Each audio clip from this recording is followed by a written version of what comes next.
Good morning student. अपना तीसरा topic है कृपाराम खिड़िया, है ना।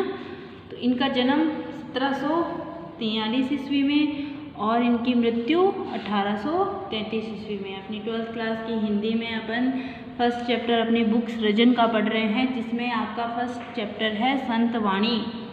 संत वाणी में आपके 3 संतों की वाणी दी गई है, कबीरदास जी, तुलसीदास और कृपाराम खिड़िया। कबीरदास अपन ने पढ़ लिया, तुलसीदास जी अपन ने पढ़ लिया, तीसरा अपना है कृपाराम खिड़िया। तो आज उनके बारे में पढ़ रहे हैं। उनका जन्म 1743, मृत्यु 1833 ईस्वी। और उनके जीवन परिचय के बारे में पढ़ते हैं कि राजस्थानी भाषा के प्रसिद्ध कवि कृपाराम खिड़िया का जन्म तत्कालीन मारवाड़ राज्य के खराड़ी गांव के निवासी जगराम खिड़िया के यहाँ हुआ। राजस्थानी भाषा डिंगल और पिंगल के उत्तम कवि और संस्कृत मर्मज्ञ होने के कारण इन्होंने सीकर के राव लक्ष्मण सिंह ने महाराजपुर और लछनपुरा गांव जागीर में दिए थे। कवि कृपाराम खिड़िया सीकर के राजा देवी सिंह के दरबार में भी रहे हैं। राजिया कृपाराम का सेवक था। एक बार कवि के बीमार पड़ने पर सेवक राजिया ने उनका खूब सेवा शुश्रूषा की।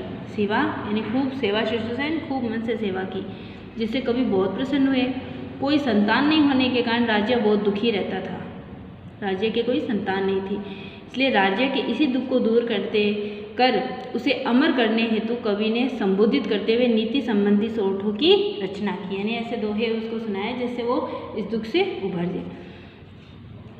जो हिंदी राजस्थानी साहित्य में रजियारा दोहा या राजियारा सोठा नाम से विख्यात है।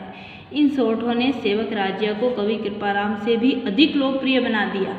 यानी इसके बारे में जब ये सोठे कहे गए तो कृपाराम खिड़िया से भी अधिक लोकप्रिय बन गए रजिया। प्रस्तुत पाठ में हमारे जो नीति और आदर्श लोक मर्यादा की सीख देने वाले सोठे कहे गए हैं, जिसमें बताया गया है कि कोयल व काग की तुलना कर कवि मीठी वाणी की महत्ता बताता है। अपन ने पहले भी एक बार पढ़ा है कि कौवा अपनी कर्कश वाणी से लोगों को प्रिय नहीं लगता और कोयल अपनी मधुर वाणी से लोगों के हृदय में अपना स्थान बना लेती है। शक्कर व कस्तूरी के माध्यम से, शक्कर और कस्तूरी में भी क्या है, मिठास का गुण है, और इस मिठास के गुण से भी उसे पसंद किया जाता है।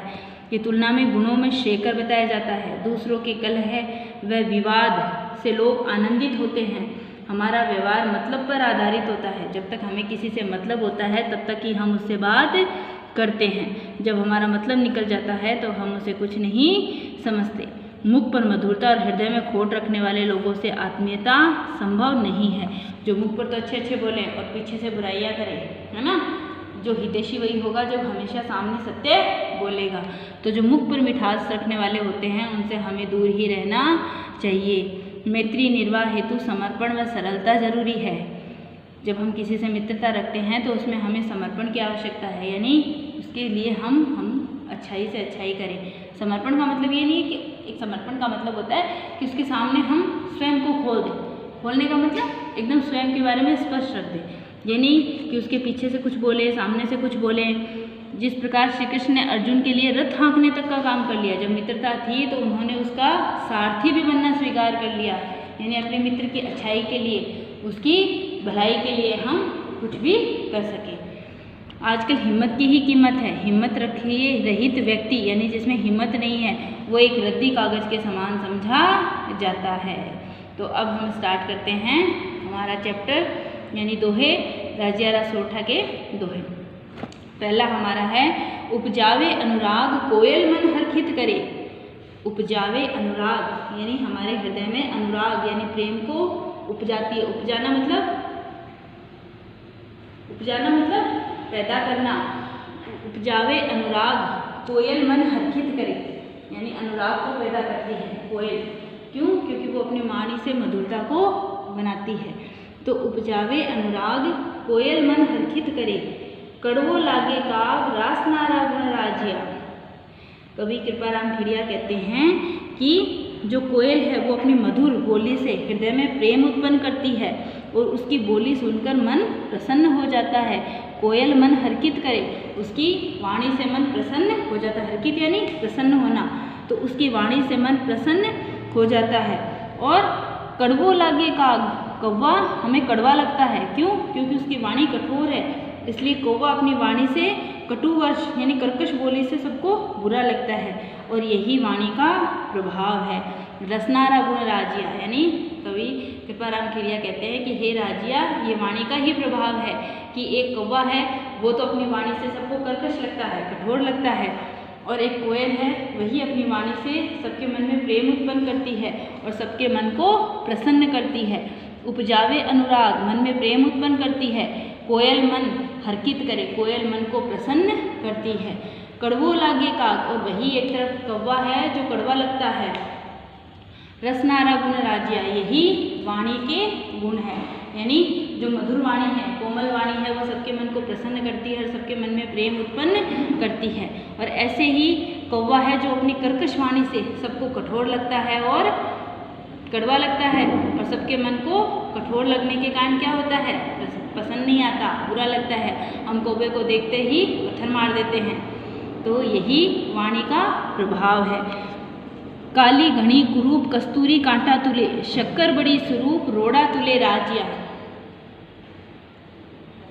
जो कोयल है वो बहुत ही कुरूप होती, काली घनी कुरूप कस्तूरी कांटा तुले, जो कस्तूरी है वो काली होती है, एकदम कुरूप होती है।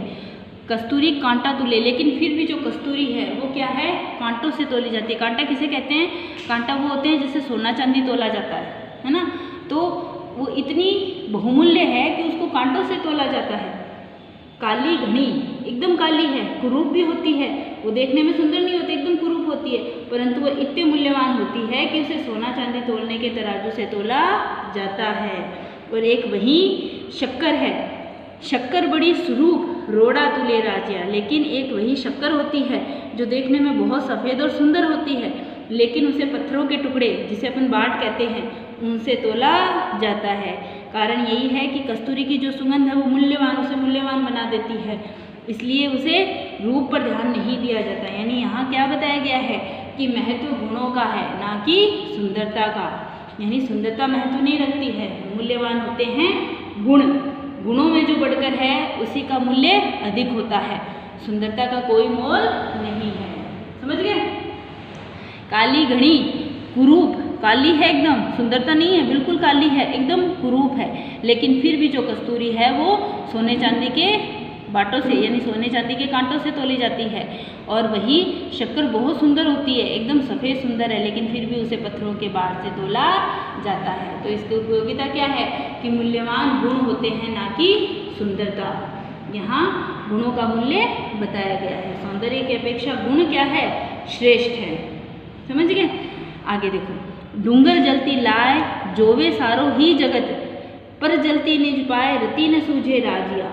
कवि कृपाराम खिड़िया जो अपने सेवक को संबोधित कर रहे हैं, क्या कह रहे हैं कि दूर पहाड़ों पर जो जलती हुई आग है उसे सारा संसार देख लेता है।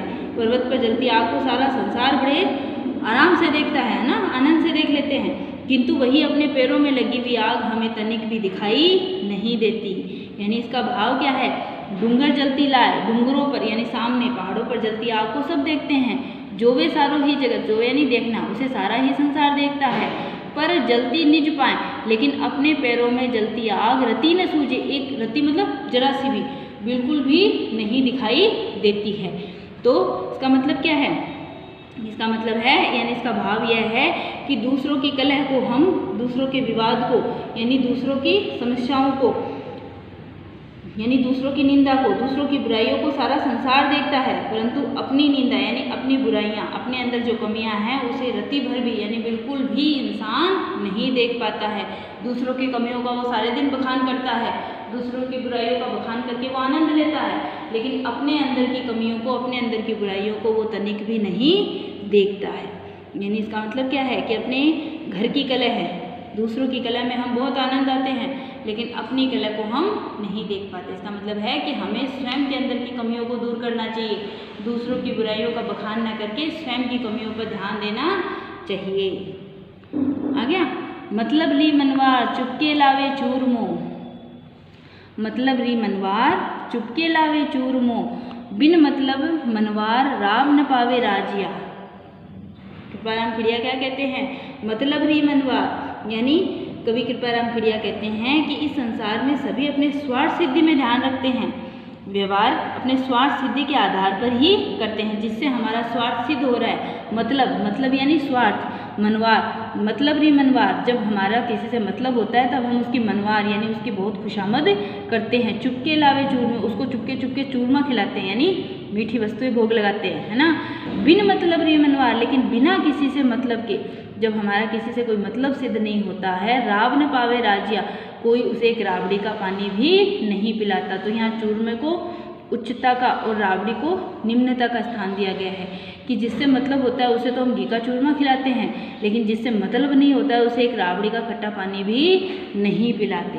तो यानी इस संसार को क्या बताया गया है, मतलब री, यानी जब किसी से मतलब होता है, स्वार्थ सिद्धि होती है, तब हम उससे बहुत अच्छा व्यवहार करते हैं, लेकिन जैसे ही हमारा मतलब निकल जाता है या जिससे हमारा मतलब नहीं होता है उससे हम किसी प्रकार का कोई व्यवहार नहीं रखते, उसे तुच्छ समझते हैं।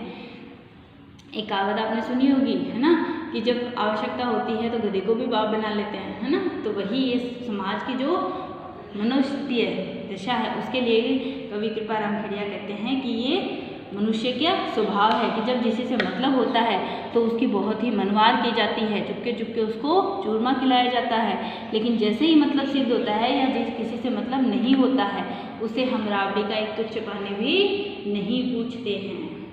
आ गया। मुख ऊपर मिठियास गठ माही घोटा गड़े, इस डारू इखलास राखीजे नहीं राजिया। मुख ऊपर मिठियास यानी मुख से ऊपर जो मीठा मीठा नजर आता है, यानी जो हमारी तारीफ करता है, मुख के ऊपर हमारी बातें करता है, समझ गए। मुख ऊपर मिठियास यानी कवि कृपाराम खिड़िया कहते हैं कि जो मुख पर तो मधुरता रखे और मन के अंदर जो अपना हृदय है उस हृदय के अंदर खोट यानी बुराइयां रखे, ऐसे व्यक्तियों से मित्रता नहीं रखनी चाहिए। मुख ऊपर मिठियास, जो मुख से तो ऊपर मीठा मीठा लगे, यानी जो व्यक्ति मुख से तो बड़ी मीठी मीठी बातें करे और मन से यानी चित्त से तुम्हारा हित नहीं चाहे। घट यानी हृदय, माही खोटा गड़े, खोटा यानी बुराइयां रखे, जो मुख से तो ऊपर मीठी मीठी बातें करे और हृदय के अंदर खोटा रखे यानी बुराइयां रखे। इस डासु इखलास, ऐसे लोगों से इखलास यानी मित्रता राखीजे नहीं राजिया, ऐसे लोगों से कभी भी मित्रता नहीं रखनी चाहिए।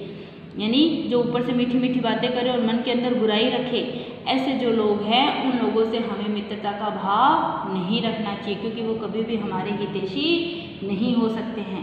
मित्र वही होता है जो हमेशा सच बोले और सामने बोले। जो मुख से तो मीठी मीठी बातें करे और पीछे से बुराइयां करे, ऐसे लोगों से हमें किसी प्रकार की मित्रता नहीं रखनी चाहिए। साचो मित्र सचेत कहो, कहो काम न करे किसो। सच्चा मित्र, साचो मित्र मतलब जो सच्चा मित्र है, साचो मित्र कहो काम न करे किसो, जो सच्चा मित्र है कहो काम न करे किसो, ऐसा कोई काम नहीं है जो वो हमारे लिए नहीं करता है। यानी जो सच्चा मित्र है वो ऐसा कोई काम नहीं है जो अपने मित्र के लिए यानी उसकी भलाई के लिए नहीं करे। जो सच्चा मित्र है वो अपने मित्र की भलाई के लिए हर काम कर सकता है यानी करता है। इसीलिए कवि कृपाराम खिड़िया अपने सेवक को संबोधित करते हुए कह रहे हैं कि सच्चा मित्र सदैव सावधान रहता है, अपनी मित्रता को निभाने के लिए वो, अपने मित्र की भलाई के लिए वो किसी भी काम को करने के लिए तैयार रहता है बिना कहे। जिस प्रकार हरि अर्जुन रे हेत रे रथ कर हाक्यो राजिया, जिस प्रकार कृष्ण ने अपने मित्र के हेत के लिए यानी अपने मित्र की भलाई के लिए, क्योंकि सारथी क्या होता है, सारथी की उपयोगिता रथ पर चढ़ने वाले मालिक से यानी जो उसका गुरु है यानी जो उसका मालिक है उससे अधिक उपयोगिता होती है। हमेशा सारथी का ही ये कर्तव्य होता है कि वो अपने मालिक को यानी अपने जो उस पर सवार होने वाला उसका जो मालिक है उसकी रक्षा करे, उसी की उपयोगिता सिद्ध की गई है यहाँ। तो ये बताया गया है कि जो सारथी है वो सच्चा मित्र होता है, तो अपने मित्र की मित्रता को निभाने के लिए, उसकी भलाई के लिए भगवान कृष्ण ने अर्जुन का सारथी तक का बनने को तैयार हो गए थे, है ना। हरि अर्जुन रे हेत रे, हेत यानी हितकारी, अच्छाई भलाई के लिए, हरि यानी भगवान, अर्जुन यानी अर्जुन, भगवान कृष्ण अर्जुन की हित के लिए भलाई के लिए रथ कर हाक्यो राजिया, उसका रथ हाँक कर उसके सारथी बनकर सारथी भी बन गए थे। समझ गए क्या? यानी यहाँ मित्रता के भाव को बताया गया है कि जो सच्चा मित्र है वह सदा मित्र का हित करने को तैयार रहता है। वह मित्र की भलाई के लिए हर काम करने को तत्पर रहता है। जिस प्रकार भगवान ने जो युद्ध था महाभारत का, उस युद्ध में अर्जुन से अपनी मित्रता को निभाते हुए उसके सारथी तक बन गए थे, यानी उसके सारथी भी बन गए थे। और तभी इस मित्रता का यहाँ उदाहरण दिया गया है कि जो सच्चा मित्र होता है वो अपने मित्र की भलाई के लिए किसी भी कार्य से पीछे नहीं हटता है उस कार्य में, लेकिन उसके मित्र की भलाई होनी चाहिए, वही सच्चा मित्र होता है। हिम्मत कीमत होए, हिम्मत कीमत होए, बिन हिम्मत कीमत नहीं। हिम्मत कीमत होए, हिम्मत की ही कीमत होती है, यानी उसी की उपयोगिता होती है। बिन हिम्मत कीमत नहीं, बिना हिम्मत के किसी प्रकार की कोई कीमत भी नहीं है। करे न आदर कोई, कोई भी आदर नहीं करता है। रद्द कागज जू राजिया, वो एक रद्दी कागज के समान हो जाता है। समझ गए? हिम्मत कीमत हो, यानी यहाँ हिम्मत की कीमत बताई गई है। कवि राजिया से कहता है कि समाज में जो साहसी व्यक्ति है उसी का ही सम्मान होता है। साहसहीन व्यक्ति समाज में कोई भी स्थान नहीं प्राप्त कर पाता है, उसे कोई महत्व या उसका कोई सम्मान नहीं करता।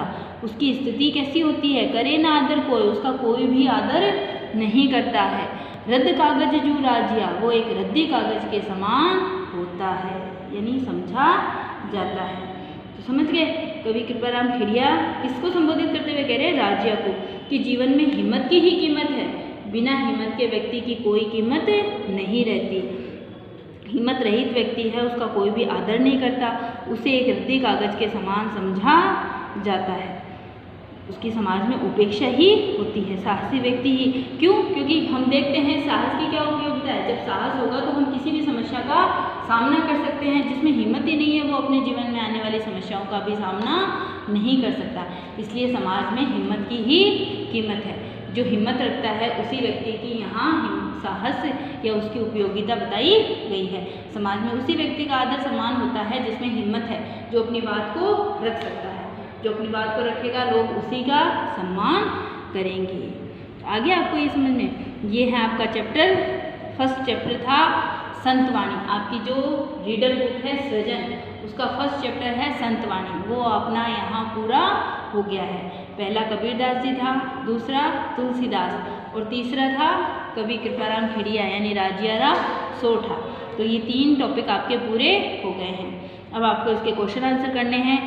ये क्वेश्चन आंसर शॉर्ट ही हैं, कोई ज़्यादा इतने बड़े नहीं हैं। आपको इन अर्थों के आधार पर ये क्वेश्चन आ जाएंगे, तो आपको अपनी नोटबुक में इसके क्वेश्चन आंसर करके रखने हैं। जो आपको समझ में नहीं आएगा वो आप पूछ लेना। तो अगला अपन सेकंड चैप्टर पढ़ेंगे अपनी अगली क्लास में। अगला अपना सेकंड चैप्टर रहेगा, है ना। फर्स्ट चैप्टर अपना यहाँ पूरा हो गया है, सेकंड चैप्टर है हमारा सूरदास, वो हम अगली क्लास में पढ़ेंगे। ठीक है।